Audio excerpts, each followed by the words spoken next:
Welcome to the wild and fabulous world of Max Ernst beyond painting. If everybody will pause, this is a wonderful photo of Max Ernst taken in 1941 by Arnold Newman, and it shows Max Ernst sitting in Peggy Guggenheim's apartment here in New York City, where he lived out part of World War II. Ernst was born in 1891. He went on to serve for 4 years in the German army during World War I, and he returned from that experience traumatized to Cologne, where he founded Cologne Dada. This is the exhibition. One of the fabulous things about this show is that it is drawn virtually entirely from the Museum of Modern Art's own collection.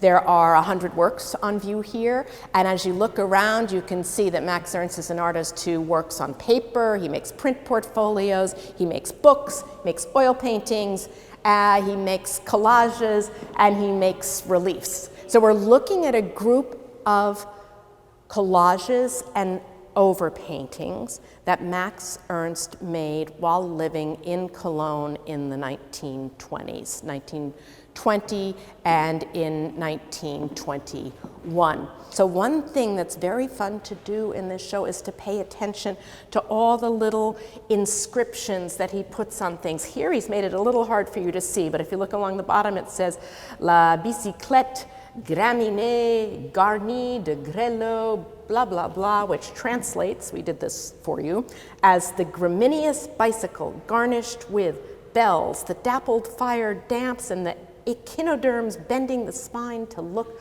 for caresses. The way that he made this picture is he took a pedagogical chart, a teaching chart that was used to, I believe, illustrate the mutation, the metamorphosis of brewer's yeast cells. So he takes this poster, and the first thing he does is he turns it upside down. He goes in with black paint, and he begins to cover over, to overpaint, to censor out parts of the original image.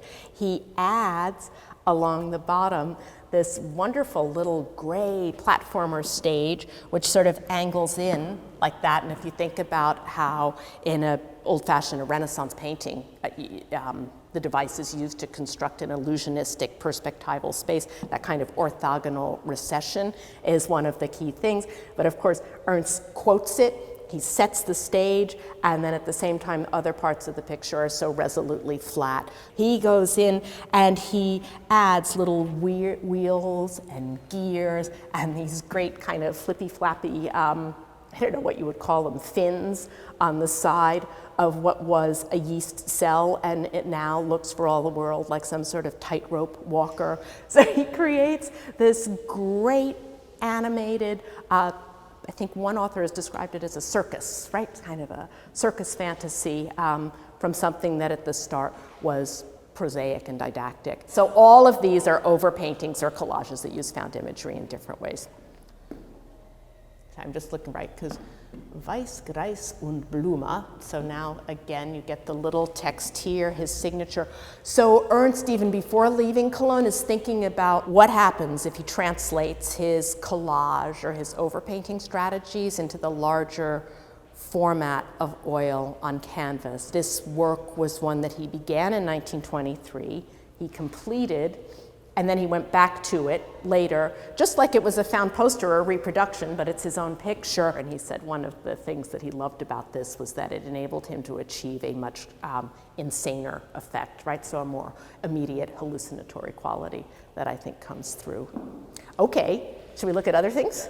Okay, so what we're looking at here is one of my very, very favorite groups of works in the show.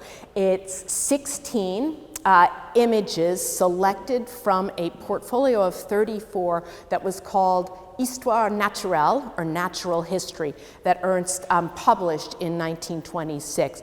The technique used to generate these images is called frottage, which is a French word for rubbing. And if you get in close to any one of these, you can see that the way that Ernst generated these pictures was by placing paper over found objects, found textures, and then he would rub over those found textures. So now he's gone from found imagery to found materials. Again, another way of having an assist, a collaborator, something from the real world that he is using to provoke images in his art, sort of as a quasi-automatous technique.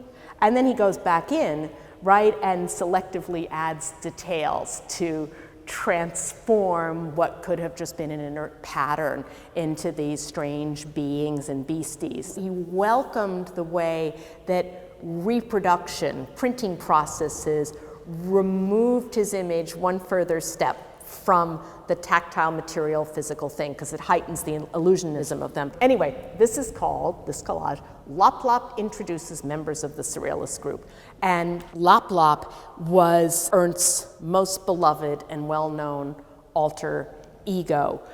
He described LUP LUP as a hybrid creature that was half bird, half human. This was first published in a Surrealist magazine. It's almost an advertisement of sorts for who belonged to the Surrealist movement at the moment this was created in 1931. You can see Max Ernst right there. There's Salvador Dali, Paul Eluard, who collaborated with Ernst on some of his poetry books, André Breton, the photographer Man Ray, Louis Buñuel, the great filmmaker, Tanguy, Giacometti, Aragon. They're sort of all there. Passing by, I should point out that Max Ernst, beginning in the mid-30s, started to make sculptures. So we're very lucky to have some examples of those in the collection too. And he, in 1941, escaped from Europe and moved to the United States. And here on this wall, and this picture in particular, is one of the first that he completed upon his arrival in 1941. Its title is Napoleon in the Wilderness.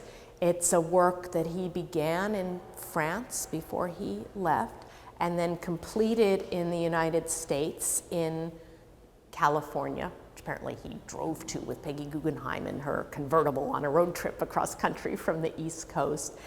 It was produced using a technique that is referred to as decalomania, the way that he makes all these different textures and variegated tones and colors is by taking a pane of glass or paper, pressing it in wet paint, and then transferring it to the canvas that again produces a chance or a semi-automatic texture. And he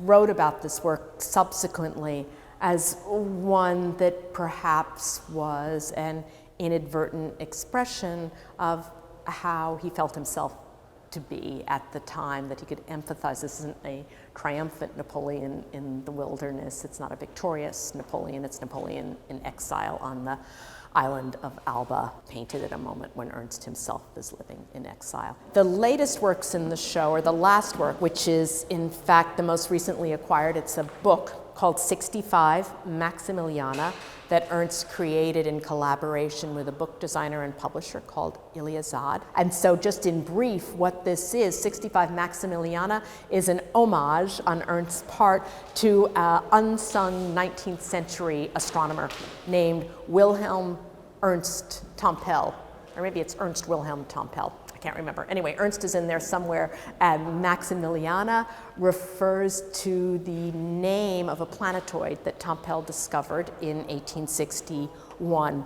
and named after the then King of Bavaria. But of course, Max Ernst, I'm sure with his penchant for self-reference and self-mythologizing, must have loved that Maximilliana contains the name Max, and that Tompel's first name includes Ernst. So there's always kind of that circling back. And we loved concluding the show with this because if you think at the beginning of Ernst looking at these small microscopic worlds, and then by the end of his life looking up right to the planets and to the stars, and back to his saying when asked, what is your favorite occupation, his always saying, seeing this project and this homage to an unsung astronomer who has parallels with his own life seems like a very poignant way to end.